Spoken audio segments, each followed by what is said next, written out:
Fala, moçada, beleza? Vamos conversar a respeito da nova lei de abuso de autoridade. A lei número 13.869 de 2019 foi publicada na edição extra do Diário Oficial da União de ontem, dia 5 de setembro de 2019. Após extensa e acalorada discussão no Congresso Nacional, o projeto de lei original fora sancionado com 36 vetos. Obviamente, nós estamos diante da possibilidade de que o Congresso Nacional derrube estes vetos e a lei número 13.869 tenha uma nova redação. De qualquer maneira, nós vamos fazer uma análise inicial, principalmente da parte geral da lei número 13.869, um aspecto em específico, e posteriormente será disponibilizado para você, minha amiga, meu amigo, o comentário integral acerca da nova lei, acerca do novo diploma legal. Então, vamos lá, vamos ao que interessa. Joga na tela, Batatinha. Beleza, garoto? Lei número 13.869 de 2019. O primeiro aspecto que merece a sua atenção é o período de vacatio legis da lei número 13.869.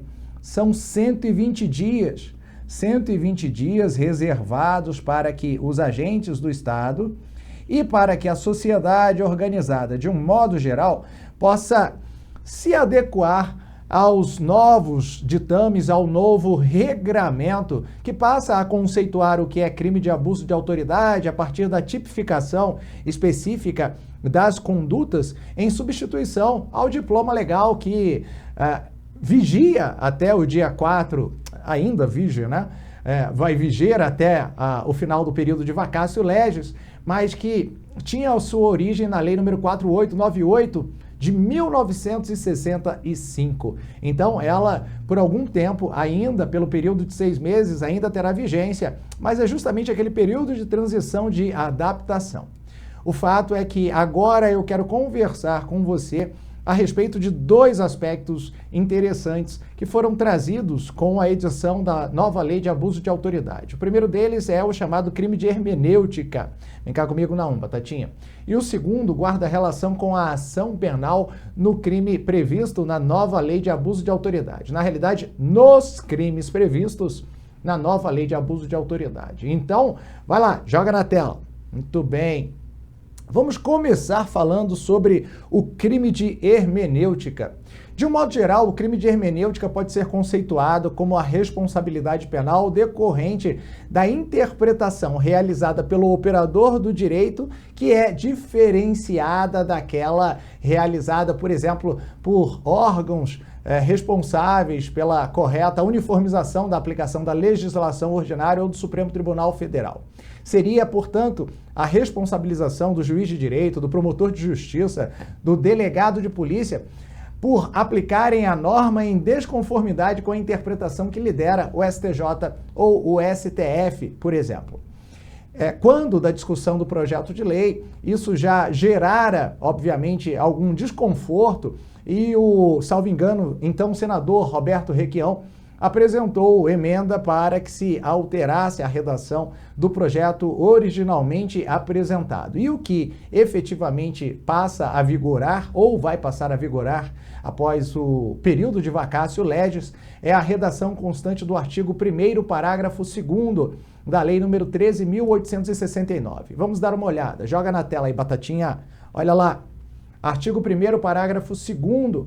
A divergência na interpretação de lei ou na avaliação de fatos e provas não configura abuso de autoridade. Então você saiba que a figura ou aquela instituto conhecido pela doutrina como crime de hermenêutica não fora acolhido na lei número 13.869, dando-se, portanto, liberdade ao operador do direito para interpretar a norma de acordo com o critério que considere mais adequado, sem que isso enseje o reconhecimento da sua responsabilidade penal, um dos principais aspectos que motivaram a discussão ao longo da tramitação do projeto no Congresso Nacional.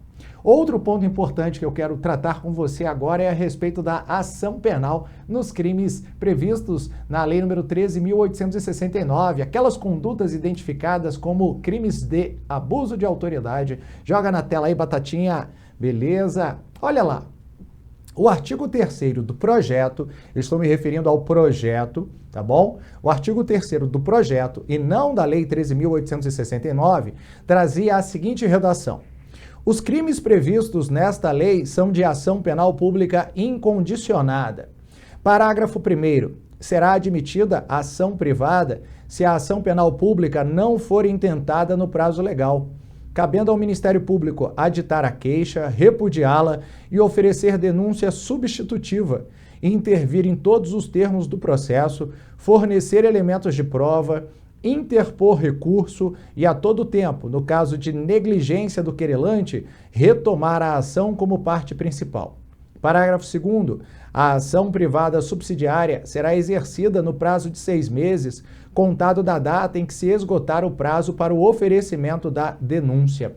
Pois bem, novamente, eu estou me referindo ao projeto. Por que ao projeto e não à Lei nº 13.869? Eu te mostro, por conta disso, ó, joga aí na tela, Batatinha, porque o artigo 3º fora vetado. Veto presidencial ao artigo 3º da Lei nº 13.869. Certamente o presidente da República foi devidamente assessorado pela sua assessoria jurídica, que demonstrou a ele que a presença do artigo 3º na Lei nº 13.869 não se justificava. Aliás, foi chamada a atenção no Jornal Nacional da noite passada, do dia da publicação da Lei nº 13.869, justamente a título de censura até essa alteração, esse veto ao projeto de lei, mostrando que o cidadão não poderia ajuizar a ação penal diante da omissão do Ministério Público.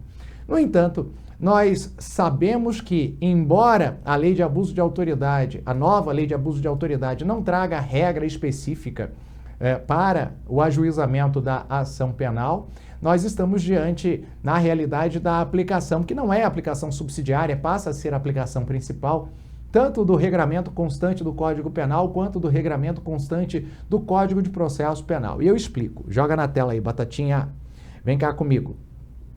Você sabe que, a partir da interpretação da lei de introdução às normas do direito brasileiro, a lei especial ela tem precedência em relação à norma geral. Assim, se a lei de abuso de autoridade previsse ação penal diversa daquela prevista no Código de Processo Penal ou no Código Penal, deveria ser seguido, portanto, o regramento especial constante da Lei nº 13.869 de 2019. No entanto, como ela não traz nenhuma regulamentação específica a partir do veto presidencial acerca da ação penal, obviamente, aplica-se a regra geral. E a regra geral, pasmem, é a mesma constante do artigo 3º e parágrafos 1º e 2º do projeto de lei que teve o veto voltado especificamente para eles. Vamos analisar o regramento constante do Código Penal e do Código de Processo Penal. Joga na tela aí, Batatinha.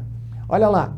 O Código Penal traz no seu artigo 100 a seguinte regra: a ação penal é pública, salvo quando a lei expressamente a declara privativa do ofendido. Essa é a regra geral. Toda vez que o legislador edita uma lei e é silente em relação à ação penal que deve ser adotada para dar início ao processo de responsabilização penal da pessoa apontada como autora da conduta proibida, isso significa que a ação penal é pública. Por quê?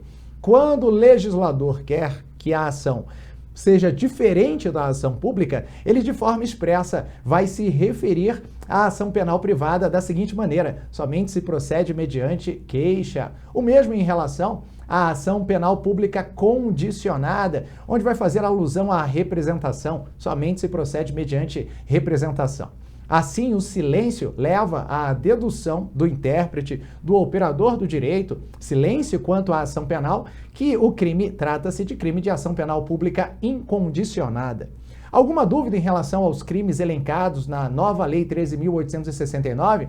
Nenhuma, porque com a aplicação do artigo 100 do Código Penal, todos serão crimes de ação penal pública incondicionada, haja vista a ausência de previsão legal de ação penal diversa desta que consta do regramento do Código Penal. Diferentemente, o Código de Processo Penal não traz nenhuma distinção em relação, inclusive, à possibilidade da utilização da chamada ação penal privada subsidiária da pública. Justamente, texto que fora vetado pelo presidente da República e que constava do parágrafo dos artigos da lei número 13.869. Mais especificamente, levando em consideração o artigo 3º, parágrafo 1º. Joga aí na tela, Batatinha. Olha lá. O artigo 3º, parágrafo 1º, fazia alusão expressa à ação privada subsidiária da pública. Tá aqui, ó. Pois bem, e aí? Aplica-se ou não se aplica a ação penal privada subsidiária da pública no âmbito do crime de abuso de autoridade? A resposta é afirmativa. Aplica-se, levando-se em consideração regramento expresso do Código de Processo Penal, previsto no seu artigo 29. E é ele que nós vemos agora. Joga na tela aí, Batata. Olha lá, artigo 29. Será admitida ação privada nos crimes de ação pública se esta não for intentada no prazo legal, cabendo ao Ministério Público aditar a queixa, repudiá-la e oferecer denúncia substitutiva, intervir em todos os termos do processo, fornecer elementos de prova, interpor recurso e, a todo tempo, no caso de negligência do querelante, retomar a ação como parte principal. Assim, o regramento que aplica-se ao novo crime de abuso de autoridade é aquele constante do artigo 29 do Código de Processo Penal, que admite a ação penal privada subsidiária da pública. E se você prestou atenção, o parágrafo 2º do artigo 3º, a que se faz referência do projeto de lei que fora vetado, prevê o prazo para o ajuizamento dessa ação penal privada. Prazo esse que, inclusive, encontra previsão no próprio Código de Processo Penal, no seu artigo 38, prazo de 6 meses, prazo cuja não observância importará no reconhecimento da extinção da punibilidade do acusado em face da decadência. Joga na tela aí, Batatinha. Dessa maneira, você vê que o veto ao artigo 3º da Lei nº 13.869, que trata da ação penal privada subsidiária da pública, da ação penal pública incondicionada, do prazo para o ajuizamento da queixa-crime subsidiária, em nada afeta substancialmente a alteração do que trazia. Ou seja, os crimes de abuso de autoridade previstos na nova Lei de Abuso de Autoridade continuam sendo crimes de ação penal pública incondicionada. E para eles admite-se a ação penal privada subsidiária da pública em caso de omissão do Ministério Público, tendo, portanto, a vítima o prazo decadencial de 6 meses para ajuizar a querela sob pena de decadência e, portanto, extinção da punibilidade do beneficiado. Bom, eram estas as considerações iniciais a respeito da Lei nº 13.869 de 2019 e, como prometido, em breve o comentário completo, principalmente aquele que nos interessa no tocante à caracterização, à tipificação do crime de abuso de autoridade nos diversos artigos da Lei nº 13.869 de 2019. Se você gostou, dá um like, não é isso? E depois dá o retorno aí pra gente, o feedback, sugere tema pra gente comentar, vai ser um prazer. Aliás, você sabe, a nossa intenção é ajudá-lo, porque eu sei que o que você busca é a melhoria de vida por meio do estudo. E você também sabe que se deu certo pra mim, vai dar certo pra você. Um abraço do Milhomem e até a próxima. Tchau.